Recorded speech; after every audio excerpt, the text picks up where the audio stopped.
السلام علیکم ناظرین. انکم ٹیکس لا کا ایک پرنسپل یہ ہے کہ ایک انکم کے اوپر دو دفعہ انکم ٹیکس اپلائی نہ ہو، اور اس طرح جب دنیا گلوبل ولیج بن گئی اور ایک شخص جو ہے وہ اس کے ملٹیپل انکمز ہو گئی، وہ رہتا تو ایک جگہ تھا لیکن اس کی انکم کسی دوسرے کنٹری میں ہوتی تھی، تو کراس کنٹری ٹیکسیشن سٹارٹ ہو گئی. جس کنٹری میں وہ انکم ارن کی جاتی تھی وہاں پہ بھی ٹیکسیشن ہوتی تھی، اور جب وہ انکم لے کے دوسرے کنٹری میں اپنے کنٹری میں جب آتا تھا تو وہاں پہ اگین اس کی ٹیکسیشن ہو جاتی تھی. تو یہ پرابلم ہو گیا، ڈبل ٹیکسیشن سٹارٹ ہو گئی، اور اس کی اوائڈنس کے لیے پھر ٹریٹیز سائن کیے گئے ڈفرینٹ کنٹریز کے ساتھ. اسی طرح پاکستان نے ڈفرینٹ کنٹریز کے ساتھ ٹیکس ٹریٹیز سائن کیے ہیں، اور آج ہم ڈسکس کر رہے ہیں انکم ٹیکس ٹریٹیز کے حوالے سے پاکستان اور یونائٹڈ کنگڈم کے درمیان جو ٹیکس ٹریٹیز ہیں اس کا ایک چھوٹا سا پارٹ میں آج آپ سے شیئر کروں گا. تو پرنسپل میں نے آپ کو یہ بتا دیا کہ ایک شخص جو انکم ارن کر رہا ہے جس کنٹری میں، اس کنٹری میں اس کی ٹیکسیشن ہو جاتی ہے، تو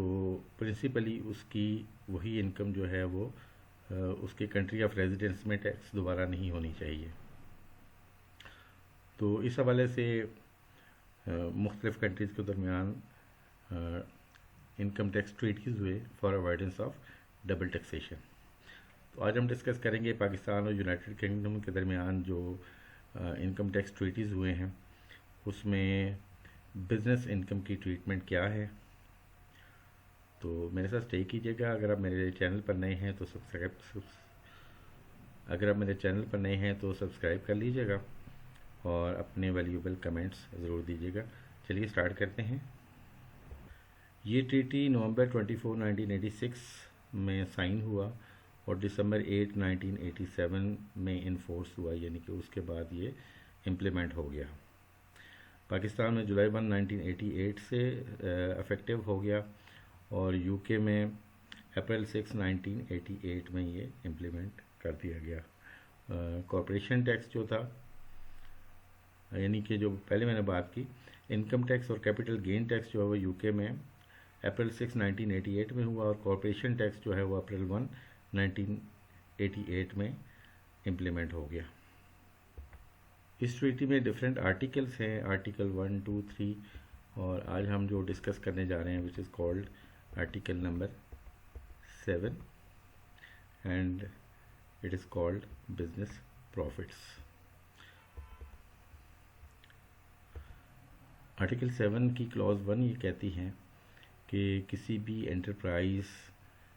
جو پاکستان اور یو کے کی، یہ کانٹریکٹنگ اسٹیٹس ان کو کہتے ہیں، یعنی 2 states which have signed the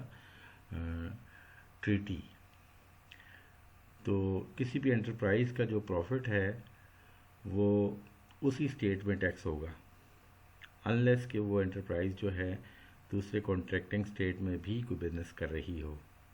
through a permanent establishment. یعنی کوئی پرماننٹ اسٹیبلشمنٹ بنا کے اگر وہ دوسرے کنٹری میں بزنس کر رہی ہے تو وہاں پہ بھی اس کو ٹیکس ہو سکتا ہے، بٹ اگر وہ ایک ہی ریجن میں ٹیکس کر رہی ہے تو وہ اسی ریجن میں، اسی کنٹری میں جس کنٹری میں اس نے انکم ارن کی ہے وہ ٹیکس ہوگا. اور اگر وہ تھرو پرماننٹ اسٹیبلشمنٹ دوسرے کنٹری میں بزنس کر رہی ہے تو اس پارٹ کے جو دوسرے اسٹیٹ میں پروفٹس ہوں گے وہ اس اسٹیٹ میں ٹیکس ہوں گے جس اسٹیٹ میں وہ بزنس کر رہی ہے. یعنی کہ جہاں پہ پرماننٹ اسٹیبلشمنٹ ہے وہاں پہ ٹیکس ہوگا، اور اس کی جو باقی انکم ہے جس کنٹری میں ہے وہاں پہ ٹیکس ہوگی. یعنی انکم کا جتنا پارٹ کانٹریکٹنگ اسٹیٹ کے جس کنٹری میں ارن ہو رہا ہے اتنا ہی پارٹ وہاں پہ ٹیکس ہوگا، اور باقی پارٹ جو ہے وہ دوسرے کنٹری میں ٹیکس ہوگا. تو اس کا مطلب یہ ہو کہ ایک پاکستانی جو اگر یو کے میں کوئی بزنس کر رہا ہے اور یو کے سے انکم ارن کر رہا ہے تو وہاں پہ اس کی انکم پہ ٹیکس ہو جائے گا، اور جب وہ انکم پاکستان میں براڈ کی جائے گی، برنگ کی جائے گی، تو اس کے اوپر دوبارہ ٹیکسیشن نہیں ہوگی. اب میری گزشتہ ویڈیو کو اگر آپ ریفر کرتے ہیں جس میں سیکشن 103 کی میں نے بات کی تھی، تو اس میں یہ کہا گیا ہے کہ اگر آپ باہر ٹیکس کما رہے ہیں اور آپ کے اوپر ٹیکس لگ گیا ہے تو پاکستان میں آپ کو ٹیکس کریڈٹ ملے گا اس کے اگینسٹ، اور پھر وہ ٹیکس کریڈٹ جو ہوگا وہ پاکستان کی جو انکم ہے وہ اس کمپیوٹ کرنے کے بعد اگر اس کی انکم فردر انکم ٹیکس بنتا ہوا تو وہ فردر انکم ٹیکس دے گا. لیکن جو یہ ٹریٹیز ہوتے ہیں یہ اوور رائڈنگ ہوتے ہیں, ان کے پاس اوور رائڈنگ پاور ہوتی ہے, اور یہ لوکل لاس میں اگر کوئی ڈفرینٹ پروویژن ہے اور ان ٹریٹیز میں ڈفرینٹ پروویژن ہے تو ٹریٹی کی جو پروویژن ہے دیٹ ول پریویل. تو اس کا مطلب یہ ہوا کہ گزشتہ روز میں نے جو ویڈیو بنائی تھی اس کے اوپر ان کیس یو کے ساتھ ہمارا کوئی ٹریٹی سائن چونکہ ہوا ہے اور یو کے میں آپ کی کوئی انکم ہے تو پاکستان کا ٹیکس لا تو یہ کہتا ہے کہ وہ ٹیکس کریڈٹ ملے گا, بٹ چونکہ ٹریٹی میں ہی لکھا ہوا کہ اس پہ ٹیکس نہیں کیا جائے گا تو اس طرح وہ ہم ایگزیمپشن کلیم کریں گے as per article 7 of the treaty. اب بہت سارے لوگوں کو یہ پتہ نہیں ہے کہ وہ اگر کسی فار ایگزامپل یو کے میں اگر وہ انکم کما رہے ہیں تو وہ پاکستان میں اگین ٹیکس کٹوا بیٹھتے ہیں کیونکہ ٹیکس پروویژن میں ایسا گیون ہے. بٹ یہ ہے کہ ان کو یہ معلوم ہونا چاہیے کہ ٹیکس ٹریٹی میں کیا پرووائڈڈ ہے اور وہ اوور رائڈنگ اس کے اوپر پاور ہے اس کے پاس اور وہ پاکستانی لاء کو سپرسیڈ کر دے گا. کلاس 2 میں یہ کہتا ہے کہ اگر کوئی انٹرپرائز ہے کانٹریکٹنگ اسٹیٹ میں یعنی پاکستان اور یو کے میں کوئی انٹرپرائز ہے پاکستان یا یو کے, وہ کسی دوسرے کنٹری میں تھرو پرماننٹ اسٹیبلشمنٹ کام کرتی ہے, بزنس کرتی ہے, یعنی پاکستانی اگر انٹرپرائز ہے اور وہ ایک پرماننٹ اسٹیبلشمنٹ بنا لیتی ہے یو کے میں اور وہاں بزنس کرتی ہے تو اس کو پرماننٹ اسٹیبلشمنٹ کہتے ہیں وہاں پہ. تو پرماننٹ اسٹیبلشمنٹ کا جو پروفٹ ہوگا وہ اس طرح کیلکولیٹ ہوگا کہ جیسے یہ دو الگ الگ انٹیٹیز ہیں, ایک انٹیٹی نہیں ہے بلکہ یہ دو الگ انٹیٹیز ہیں, ایک پاکستان میں کام کر رہی ہے ایک یو کے میں کام کر رہی ہے, اور یو کے کو جو انٹیٹی ہے اس کے اوپر جو ٹیکسیشن ہونی ہے وہ یو کے لاء کے مطابق, اور جو پاکستان میں انٹیٹی ہے وہ پاکستان کے ٹیکس لاز کے مطابق اس پہ ٹیکس ہوگا. کلاس 3 میں پرووائڈڈ ہے کہ اگر کوئی پرماننٹ اسٹیبلشمنٹ جو ہے اس کے پروفٹس جب آپ کیلکولیٹ کرتے ہیں تو اس کے اگینسٹ ایکسپینسز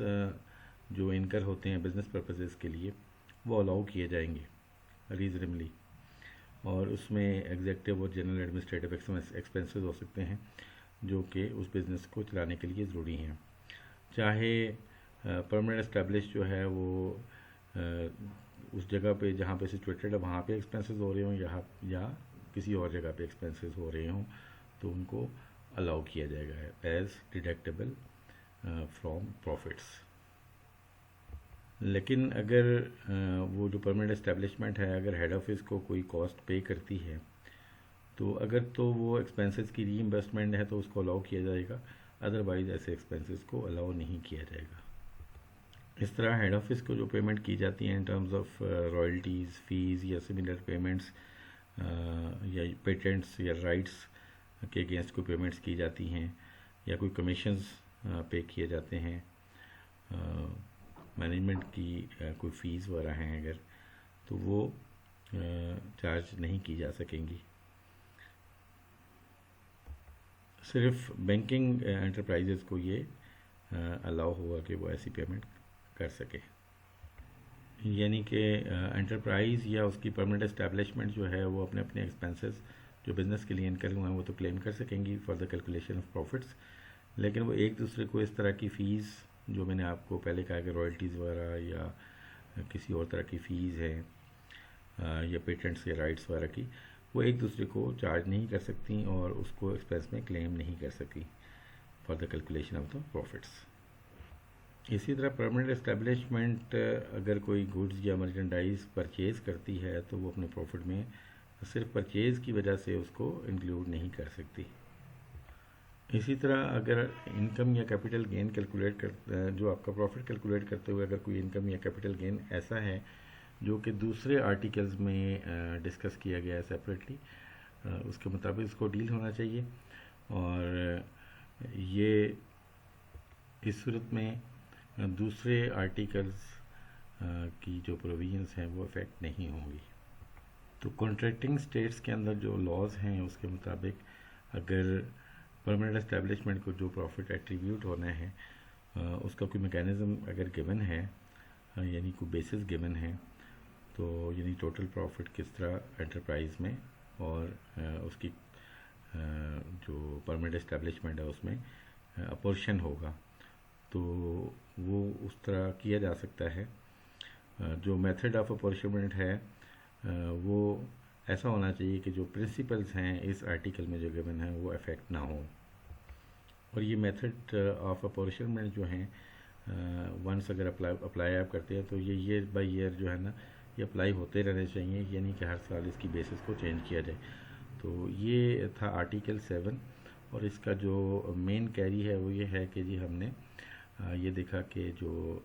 بزنس انکم ہے وہ جس اسٹیٹ کے اندر کانٹریکٹنگ اسٹیٹ کے اندر ارن ہوئی ہے وہیں پہ ٹیکس ہوگی، اور اسی طرح دوسرے کنٹری میں وہ ٹیکس نہیں ہو پائے گی. آئی ہوپ کہ یہ ویڈیو آپ کے لیے بینیفیشیل ہوگی. اس کے حوالے سے ڈفرینٹ اور آرٹیکلز ہیں، میں امپورٹنٹ آرٹیکلز کے حوالے سے ویڈیوز بناؤں گا سو دیٹ کہ ٹیکس پیئرز کو یہ پتہ چلے، میرے ویورز کو یہ پتہ چلے کہ ٹیکسیشن ڈبل ٹیکسیشن کی اوائڈنس کے لیے کس طرح کے ایگریمنٹس ہم نے سائن کیے ہوئے ہیں. اپنے کمنٹس کا اظہار کیجیے گا، اور کوئی کویسچنز ہے تو ضرور کیجیے گا. حاضر ہوتے ہیں نئی ویڈیو کے ساتھ. اللہ نگہبان.